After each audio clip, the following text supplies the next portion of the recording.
D-Lo Full 4 Boxing and More. I'll try to get a quick video in on this morning commute. Been a few days, maybe about a week since I made a video. A lot going on.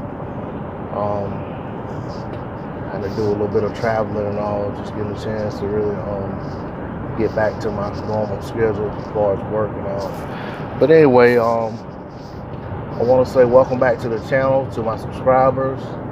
Thank you for your subscription. I want to say welcome back to repeat viewers. If you're new to the channel, welcome to the channel for the first time. I hope you like the content.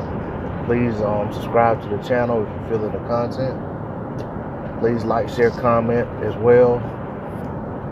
What I want to get into this morning is just want to talk a little bit about the fallout of the Triple G Canelo fight. And I know there's a lot of videos already made about it, and a lot of people probably have already moved on from this topic, but I wanted to talk about it a little bit myself this morning. First of all, let me start out by saying I probably made about 3, maybe 4 videos about Triple G and Canelo prior to the fight, and a lot of my videos talked about all of this angst and the animosity. I don't know why I keep wanting to say animosity, but anyway, a lot of animosity that these guys had between each other, and all of this build up, all of this hype about this bad blood, and just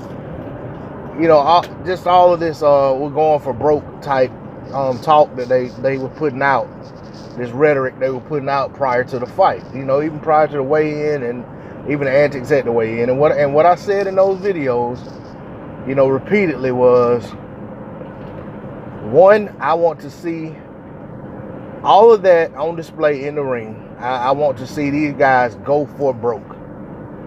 And the other thing I talked about was I want them guys to have that same energy when it comes to their next opponents. Not necessarily saying I want them to have all this, acting bitter and like they got so much bad blood, but by energy, I mean I want the same energy that they had to act as if they had so much hatred toward one another and wanted to fight each other so bad. I want to see that same energy toward going after the next opponent, being aggressive about making a fight against a credible opponent that is a perceived threat, not some Varnish Martirosyan type fight, or no Julio Cesar Chavez Jr. type fight. I want to see these guys slide right into another fight where you can't just already say, well, that he's going to clearly win that fight. I want a fight where we actually have to see the fight, and when we're making our fight predictions, we have to really think and really dig deep into the resumes and the skills of both guys to say, okay, this is who I'm picking. It don't need to be a fight where you just look at it. And of course, my phone falls. But it don't need to be a fight where you can just look at it on paper and make a doggone near 100% accurate prediction just because of who the other guy is. So, with that said, I'm gonna go ahead and get into my thoughts on the so-called controversy of the decision. I picked Triple G to win the fight, but I also said that Triple G, I expect if Triple G goes out and fights like they're talking, and the same thing for Canelo, if they go out there and fight the way they talk, like they were gonna fight, and the way they talk, as if they were gonna go for broke. I said I favor Triple G to win. I also had a couple asterisks in there. I said Triple G has to get that right hand out of mothballs. Gotta uncork that right hand. Get it out of the shrink wrap, bubble wrap, or whatever it's been in when he fights Canelo. That he had to have it. It had to be on full display. That didn't happen. I also said that if that happens, that I see him getting at least one knockdown. And it felt like that one knockdown would be enough to separate him on the scorecards. Because that's been the issue. You know, that was the issue. The first fight, there was no separation, not enough separation between the two guys. Adelaide Bird's scorecard was atrocious. I don't know what fight she watched, but as far as, you know, I mean, those 114, and I think the other one was 115, 113, were the two credible cards turned in the first fight. And I think, I don't have the stuff in front of me, like I said, I'm driving, but I think the second fight was 114, 114, and 115, 113 twice. So that in and of itself shows that there's no clear separation between these two guys on either side. So it's hard to holler robbery, you know? And I think as boxing fans, the issue that, you know, a lot of times that we have is that you feel like there's not consistency, because you'll watch a fight one week, or sometimes even on the same card, where one guy's the clear aggressor, but the other guy's the clear, maybe more effective puncher as far as economical. He may be landing a better percentage of his shots, but choosing his shots more patiently, not throwing as many shots, but still doing good work, and that fighter loses. And then on another fight, you'll have the same scenario play out, and the fighter who had less volume but was more efficient actually won the fight. So, and I think that's the issue. But what part of what fans need to understand is that the same judges aren't judging all these fights. And every judge has their own preference as to what they perceive as the guy who's winning the rounds. And that's what we got to realize. This is a round by round scoring system. And I know that, you know, if I'm talking to avid boxing fans, you know, anyone who's serious about boxing, they know that it's round by round. But I do know that a lot of people don't really think about that when they go and start making their arguments about who won a fight. They look at total CompuBox scoring, which CompuBox really doesn't even go into the scoring anyway. It's just a graphic for the fans to see, for the viewers to see. The judges don't see that after every round. I mean, but the point is that when they show that CompuBox at the end of a fight, they're not showing it by round. They're pretty much, they flash it, but pretty much they'll show what was done overall in the fight. Well, one guy could have done the lion's share of getting all his shots in the last 2 or 3 rounds, or in 2 or 3 rounds in the middle of the fight. Well, he may win those rounds, but if he did next to nothing in the other rounds and the other guy outworked him just a little bit every round, he may be winning those rounds. So that's where the CompuBox scoring, I mean, I think that even sways people who really don't understand into getting upset and saying, oh man, he clearly won the fight, he did this, you know, yada yada yada. And that's not truly the case.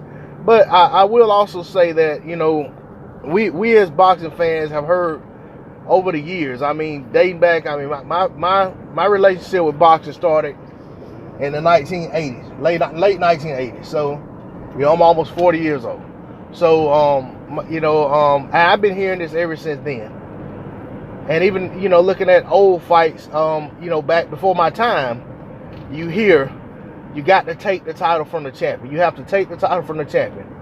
So it's basically, we've been taught that close fights are going to favor the champion. And you know, even when you go look at Muhammad Ali, Joe Frazier. Muhammad Ali was quote unquote the lineal champion and the people's champion, but his title had been stripped, and Frazier was the recognized champion as far as he was the man who had the title. He was the man who had the belt. And in that situation, and I'm kind of, what made me think about this is I saw a little bit of Jim Lampley's nonsense he was talking on the on this show, what's it called, The Fight Game, about, you know, comparing what happened with Muhammad Ali to what happened with Triple G, etc. With there's really no comparison. as far as comparing the two guys. But because he went on to say a lot of other stuff that was just nonsense. But anyway, my point is, in that fight, Muhammad Ali, fought hard, but he didn't get the decision. I mean, it was a close fight, and the judges gave the decision to Joe Frazier. And a lot of people, even throughout history, have talked about that fight, and they say, well, man, Ali didn't do enough here. I mean, he was trying to take the title from Frazier. But some will say, well, Ali was the champion and Frazier was trying to take the title from him. But it was, regardless. There are fights, all the time. I just said that because that's monumental. That's a fight that a lot of people can understand and grasp. But my whole point in that, I felt like even for myself, and I've seen that fight probably 20 times, but for myself, if Ali was the challenger on paper, there was not enough separation in that fight in Ali's favor for him to take Joe Frazier's title. So in that regard, I felt like the decision was just. Whether or not I agreed with it or not, but I'll be honest, with that fight, that's a fight where every time you watch it, it was so close that you might say, and I felt like Frazier won that round. I felt like if you're scoring the rounds, you may get a different score every time you watch that fight, because the rounds were really that close, and overall that fight was really that close. And I'll say that with Triple G and Canelo, those fights, and don't get me wrong, people, I'm not saying Triple G versus Canelo is a Joe Frazier Ali type rivalry. I'm not saying these guys deserve to be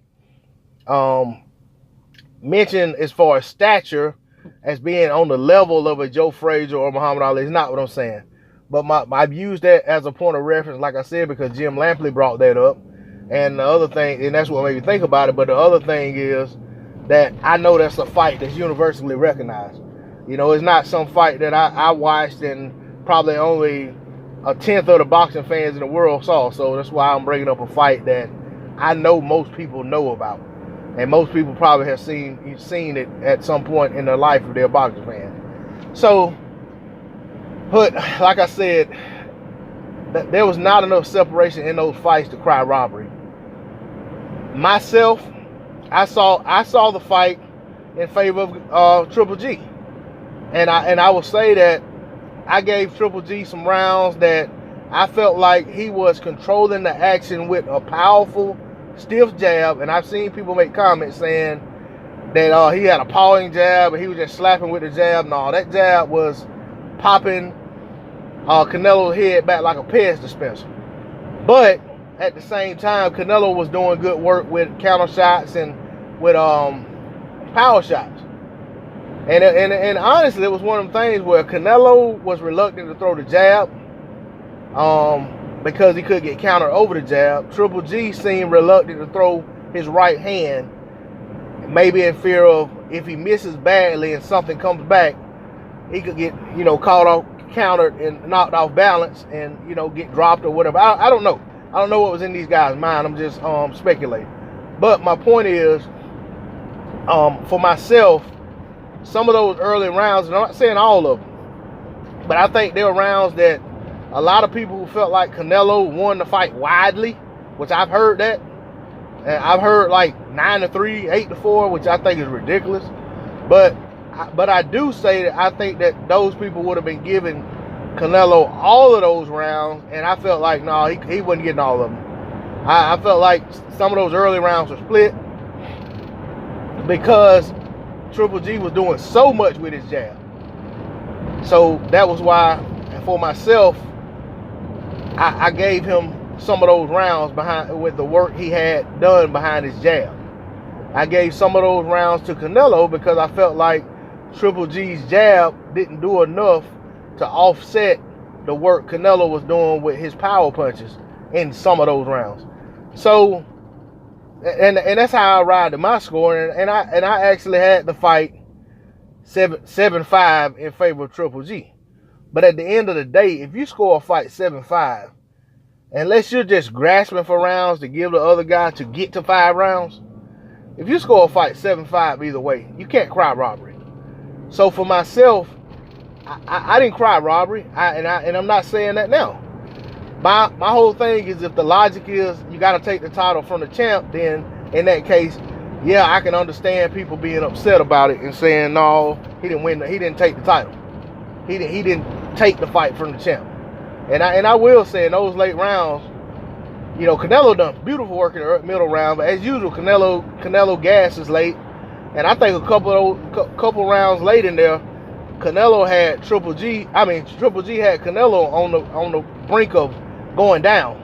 And I'm not gonna get carried away and say like other people say when somebody's almost about to get dropped that they want to cusp of getting stopped, because anybody can go down and take a knee or whatever and get back up and go on to win a fight. But I will say that I thought he had him to the point of getting stopped, or you know what I'm saying, or not stopped, I'm sorry, had him on the point of having to take a knee or either, you know, getting dropped. But Canelo persevered and fought his way through those rough patches and made it out of those rounds. And I mean, and even late in the fight, he got back to where he was doing good work. I mean, he did good work in that 12th round, but so did Triple G, and I felt like Triple G eked out the 12th round, and maybe that's why I got 7-5, and someone else would have it 6-6. But and I think 2 of the judges had Canelo winning the 12th, and 1 had Triple G winning the 12th. But if Triple G won the 12th on all 3 scorecards, Triple G would have gotten the W. And then some of Canelo fans would have felt like Triple G got a robbery decision against him. So, I mean, it was a close fight, you know, and that's the thing. When you got a 7-5 fight, I don't care who it is. I felt like Danny Jacobs beat Triple G. But when I watched the fight live, I really wasn't like scoring the fight. I was just watching it. And I think when I first saw it, I actually thought that Triple G did to win the fight. But then when I went back and watched it and actually scored it, I felt like Jacobs won. But I also, when you go to that logic of you got to take the title from the champ, I said, well, Jacobs got dropped and he didn't get enough separation. So Jacobs gave up a 10-8 round early in the fight. So I'm like, and then he had to battle back from that.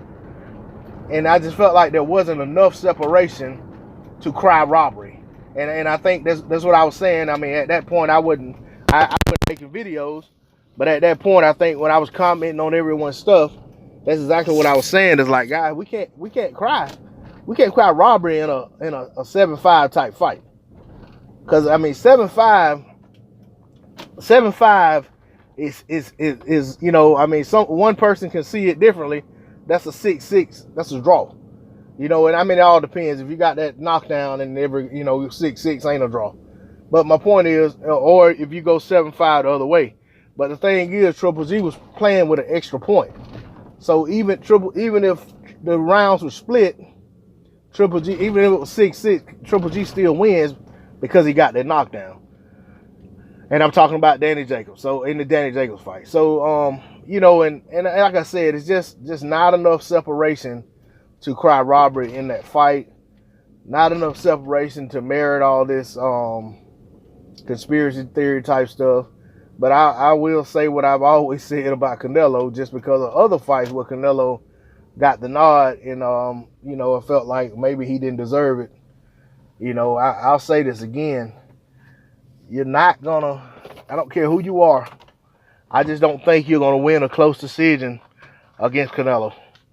And if nothing else, I base that on the Floyd Mayweather fight, where Floyd Mayweather, if there's any doubt about it, what I'm saying, you look at the Floyd Mayweather fight against Canelo, Floyd clearly dominated that fight from start to finish. Maybe Canelo got a round here, around there, maybe 3 rounds at most. I think I would give Canelo. Floyd did not win a unanimous decision. And I don't remember specifically if the fight was a split decision where one of the judges gave Canelo the fight 7-5 or whatever it was, or if it was a 6-6 on one of the judges' scorecards. Whatever it was, if I remember correctly, the fight was a majority. It was either a split decision or a majority decision. So if Floyd Mayweather can dominate you and still not get a unanimous decision, then that says all that it needs to be said about guys aren't gonna win decisions against this guy unless they clearly go out and dominate him. And even then, they probably won't get a unanimous decision. But at the end of the day, no one really cares. I mean, when it's all said and done, you win the fight. Floyd Mayweather won the fight. He didn't get robbed. Now, if Floyd Mayweather had lost that fight, then that would have probably been one of the biggest robberies in the history of boxing. But it's just it's sickening that one of the judges saw the fight close enough not to give Floyd the fight on the cards, and that was crazy. So and that's kind of where I am when I make comments saying things about Canelo and about how you're not gonna get decisions. It really has nothing to do with saying that Triple G got robbed. It was just saying that, hey, if you're gonna beat Canelo, you got to really beat him. And to just bring this back to what I originally started out talking about was all of this bad blood and all of this talk they had, about how they were going after each other. Triple G, champion or not, you've already had one fight against this man that has shown you that you're not going to beat him on the scorecards in a close fight. You talked about going for a knockout. You said if he stood his ground, you were going to knock him out. Canelo also talked the same way about going for a knockout. If these guys went for knockouts, they don't have it in them to knock one another out. If they were actually going for knockout from the opening bell to the end of the fight. So my point is, if these guys went out there and just completely went for broke from the opening bell like they acted as if they were going to do, maybe the fight would have had a clear defining winner. Maybe somebody would have got dropped a time or two. Maybe somebody would have got KO'd. I ultimately feel like they went out there both still a little cautious. Canelo just stood his ground and this time and didn't retreat anywhere nearly as much, especially in the early to mid rounds. So the fight, kind of played out to where it was going the way Triple G talked as if he wanted the fight to go, so that it would favor his style and favor what he wanted to do. But at the end of the day, even with Canelo doing that, Triple G didn't get any knockdowns, and he didn't get a stoppage. So, not to say that's the only way he could have won the fight, dominated the fight, but even with Canelo fighting the style of fight that he said he wanted Canelo to fight, he didn't do enough. When I say he, I mean Triple G, didn't do enough to get the separation that he needed to get to clearly be the winner of the fight. And with that said, the result is what the result is, and we got the outcome of the fight is the outcome of the fight, and we got the fight that we got, and I think it was a better fight than the first fight, so I'm not going to complain about that. The guys, I felt like they engaged more. I still felt like they were very respectful of one another's power, but at the end of the day, they had another close fight, another pick'em type fight. There was no wide, egregious, ridiculous looking scorecard this time to really mar the judging of the fight. The judges favored two of the judges favored what Canelo was doing more than they favored what Triple G was doing. The other judge felt, that it was an evenly contested fight and scored it a draw. With that said, I mean, you can't cry robbery on that guy, ladies and gentlemen. I mean, you can't cry robbery there. You can cry robbery, but it doesn't make sense. So on that note, I'm just gonna say that it was another close fight. And in close fight, somebody's gonna feel like their guy got jobbed, because they didn't get the win that they expected them to get. But at the end of the day, that fight was no robbery, close fight. Triple G got the decision, and that's what it is. And they just move on from the fight, And I'm just once again eager to see what's next for each guy.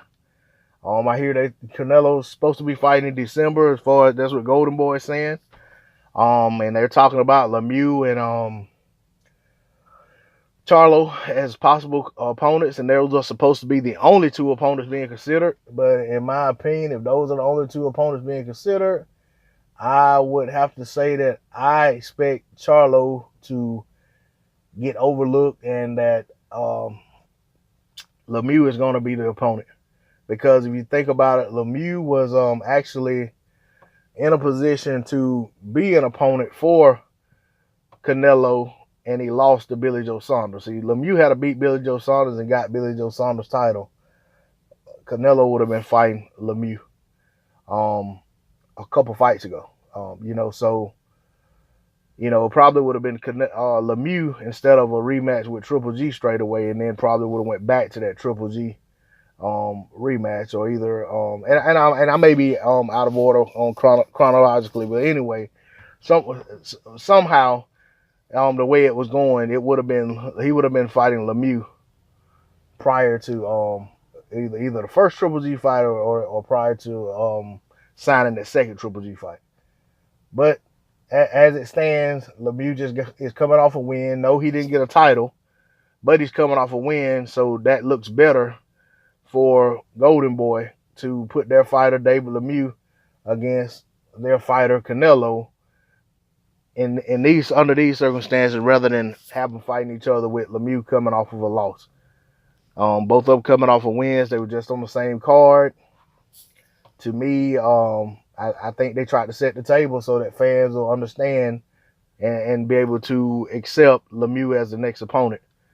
Thing is, I feel like with Charlo being WBC mandatory, Canelo did just win the title. You don't really have to fight your mandatory straight away. So Lemieux could be a voluntary, and no one's gonna, WBC is not gonna strip Canelo or anything because he doesn't fight his mandatory straight away. He just won the title. So, but the thing is, if he wants to waste his voluntary fighting David Lemieux, then when it comes time for that WBC mandatory, he's gonna have to fight. He's gonna have to fight Charlo, because I think the only other title he has is WBA. Because it's a W. Is it WBA or WBO? Whichever one it is, because I know the IBF is being fought for by Jacobs and Derevchenko, and then Billy Joe Saunders has the WBO or WBA title, and then Canelo has WBC and the other title. So, like I said, I'm in my car, so I'm not looking at all this stuff, and with all these sanctioned bodies, this shit starts to run together after a while anyway. But that said, I'm eager to see what happens next with either guy. I wouldn't be surprised to see Lemieux in there with Canelo next. I don't fancy that fight, but if it happens, it happens. As for Triple G, I have no idea where he's going next. I'm looking forward to what he does next. Just out of curiosity.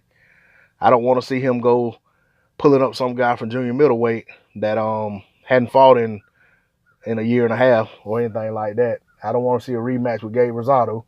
I want to see him in there with a game, tough middleweight, top 5 type guy. And because if he was the kingpin of the division for all that time, there's no way he should drop down to the bottom of the pecking order when selecting his next opponent. If that's where he's going with it, it's probably time for him to just leave the sport. But with that said, I'm gonna get out of here. Thanks for your viewership. Peace.